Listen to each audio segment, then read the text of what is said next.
Joining us now is Dan Ward. Dan is one of two Democratic candidates running for the Democratic nomination for Congress in the 7th District in Virginia to take on incumbent Republican Dave Brat.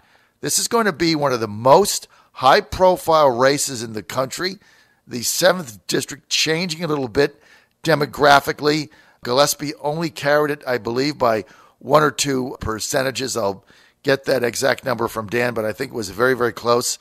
And the Democrats nationally, the DNCC now targeting the 7th for a potential pickup. They're going to be pouring a ton of money in there, but they don't have a candidate yet. That'll be decided in a couple of weeks in the June 12th primary. 2 candidates running on the Democratic side to take on Dave Brat, Dan Ward, who is with us now, and Abigail Spanberger, who we can't get to return a phone call or come on our show. And so just for equal time, we have offered Ms. Spanberger via Twitter and other means invitations to come on, and we've never got a response back. Dan, on the other hand, comes on whenever we ask him because he wants to talk to voters. Dan, it's good to have you with us. Hi, good morning, John. How are you been? I've been fine. Dan, how are you going to win this primary? Everybody is telling me that Spanberger's the favorite. She doesn't want to do media because she has a big lead. That's what I've heard from the professionals I know. Tell me the Dan Ward story. How do you win? How do you become the nominee? Well, we have put a lot of priority in working in the rural parts of the districts as well. The counties, that typically don't get a lot of attention in the Democratic primary because, it's largely Republican support. But there are a lot of Democrats out here, too. And so we've spent a lot of time out there. We feel the momentum picking up pretty strongly in the rural areas. And then we've got a really strong media campaign in Chesterfield and Henrico County, which is, those are the largest 2 counties in the district, by far. But to your point, I'm talking to folks, and I'll talk to anybody. And we're out and about. We're well funded. Our message is getting out, and it's being well received. And I think people are going to be in for a surprise, on June 12th. And I think that your observation is accurate. We're definitely the outsider candidate, but we knew that going into it. And I'm sticking to my principles, running a positive campaign, and not afraid to talk to folks. Not afraid to answer questions, and I think you could agree to that. Well, look, Dan, this is why I think you have a shot in this primary, because you talk to people. Look, I've been doing this a long time, and people that are not known that run in a primary and their consultants are telling them they have a lead, don't talk to media, don't talk to this, everything is staged, everything is scripted, everything is pre-planned, and you start playing keep away or 4 corners basketball, right? Or basically NFL prevent defense, right? I mean, you lose. I got to tell you, I've coached high school basketball for a long time. Every single time I've gotten a lead and got cagey and changed my game plan and, went into some kind of a stall, slowed the offense down. I lost every single time. It was like 50 times before I finally said, you know what? I got a lead in the 4th quarter by doing these 7 things. Why am I going to change it? And so I think that puts her at risk. But tell us a little bit about your military background, and then I'm going to get on to the issues. Well, listen, I came from nothing. I grew up in the rural, South, and then moved to Madison County, Virginia when I was a kid, and showed steers in 4-H and earned a scholarship to college, which was a Navy ROTC scholarship. But because of that, I went into the Marine Corps and with them service and became an attack pilot. I flew prowlers in the Marines, and I was in Bosnia, Kosovo, and Iraq for combat missions over those places. I spent just shy of 25 years. I finished my Marine Corps career in November 2014. My last assignment was in the State Department. I was working in the Undersecretary's office and doing policy work, mostly Syria and Ukraine. I was actually sent to the embassy in Ukraine in 2014 when the Russians invaded, and to rewrite their security assistance budget. So pretty great career. I tell you what, when people talk to me about, hey, they come up to me and say, thank you for your service, I look them right squarely in the eye and say, you know what? It was a fair deal. I owe the Marine Corps a lot because it basically I gave as good as I got, and I owe the Marine Corps. I'll always be loyal to the Marine Corps because it's an organization that was loyal to me, and but yeah, that's fantastic. Yeah, all right, let's get up as a bird colonel. By the way, we're with congressional candidate Democrat Dan Ward, running for Congress, 7th District. That'll be decided in a Democratic primary on June 12th. Dan, you mentioned you were in Syria. Let's talk about the Syrian situation. If you're in Congress, would you be supportive of the U.S. getting out, and can you live with Assad staying in the power? Boy, that's a really loaded question. Yeah, I think, we missed the boat a long time ago on Syria, and I ran the program at the State Department that basically gave the logistical support to the Free Syrian Army back in 2012, 2013. At that point in time, Assad was on his heels. The Russians and the Iranians hadn't really they hadn't really gone all in yet, and we had an opportunity to do something there, to put that fire out. Now, granted, nobody can project what would have happened if we would have knocked that guy off back then. But I think, the world would have been in a better place had we done that. And you know what? That goes back to the authorization to use the military force. People criticize President Obama for not doing anything there, but he did go to Congress, and Congress punted. And that's something that I won't do. I talk about, that Congress has, I think, abdicated their responsibilities as a co-equal branch of government. They have turned over too much power to the executive branch, and it's time for Congress to start doing their job and stop worrying about reelection. I tell people to their face all the time, listen, folks, if you don't like what I'm going to do, don't like the hard votes, don't reelect me, and I'm okay with that. And I think we need that kind of attitude more often in D.C. because I think Congress needs to, our government was designed by our founding fathers to counterbalance each other, and Congress has punted, and it's time for them to stop doing their job. But back to Syria, that was the time when we could have done something. It is a quagmire now. Anybody that's ever studied Syria would have told you it's the one place in the Middle East you can't let get on fire, and it's on fire and it's raging. The Iranians and the Russians have gone all in, and they've tipped the balance there. And I know we stopped ISIS, but it is just there's really no good solutions going on there right now. I wish we had done something differently back in 12 and 13, though. So it sounds like what you're saying now is you've taken my position, which is this is a lost cause, and we just need to get out, right? I mean, I still can't figure out right now why we're there, what the objective is. I would assume, based on what you said, Dan Ward, that you're also in favor of a new AUMF. You think Congress should be involved in, before we send troops out, we have a new authorization, which we just don't have, and Paul Ryan refuses to bring it to the floor. For sure, on the AUMF, that's something that has to be done. We've got, I believe, it's 93 countries right now that our troops are engaged in, and we're still using 2001 authorizations. That's not okay. Congress needs to do its job. On Syria right now, at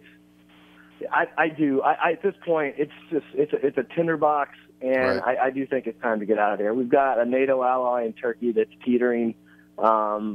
Arguably, he's more allied with Putin than he is us now. Mm-hmm. We've got the Iranians on one side. We got Assad there as well. We have the Russians. It reminds me of those of us who have studied history. It has a Sarajevo feel to it from pre-World War I. And we've got to be careful.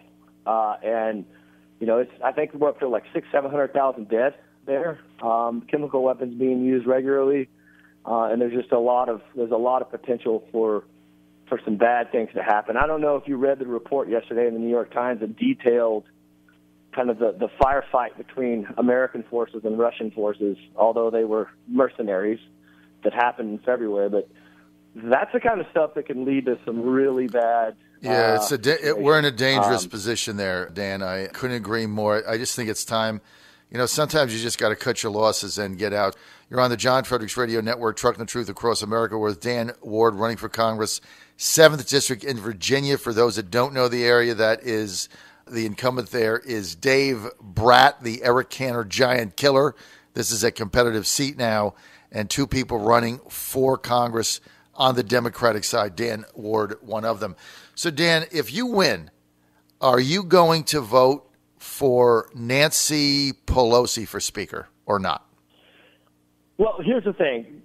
First off, I'm going to preface that with I've worked with her before on issues up on the Hill. I do aviation safety work for my union, and she is absolutely a stalwart of ours. She's helped us on every aspect of protecting our aviation system from dangers, be it from not being trained enough, from terrorism to all those things. She's been fantastic. So I've had personally good experiences with her.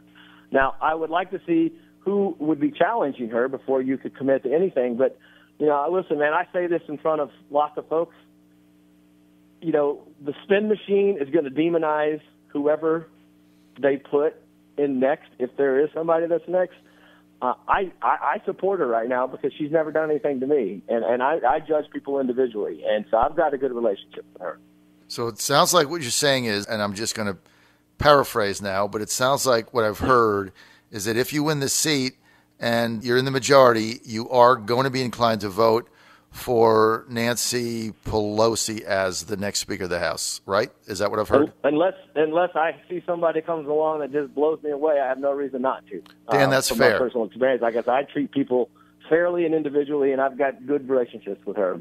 She's done a lot of good. I think people need to step away from the rhetoric a little bit and look at some of the things that she's done. As back when she was Speaker of the House, it was, they were trying to give hundreds of billions of dollars away to the banks. And she fought that. And people need to remember the good things that she does. Listen, she is a congressperson from San Francisco. We can't forget that. So she is representing her people. But as somebody that has the ability to kind of control the caucus, she's pretty effective at it. And that's kind of, I think, the judge that you have to look at whether they're effective or not. Can they control their people? I would argue that Paul Ryan has a hard time controlling the Republican caucus right now. So his effectiveness, I would say, is far less than what hers was. So his ability to kind of whip people into shape. So I don't know. Yeah, I'm inclined to support her. Dan, that is a straight answer, and I appreciate that. Right? Honesty is the best policy. Sometimes from people running for office, it's tough to get a straight answer out of them. I appreciate that. Let's get the DACA right now. There's a number of moderate Republicans and just about every Democrat on the House who wants to get a clean DACA bill in there for these so-called dreamers. So let me just ask you this straight out.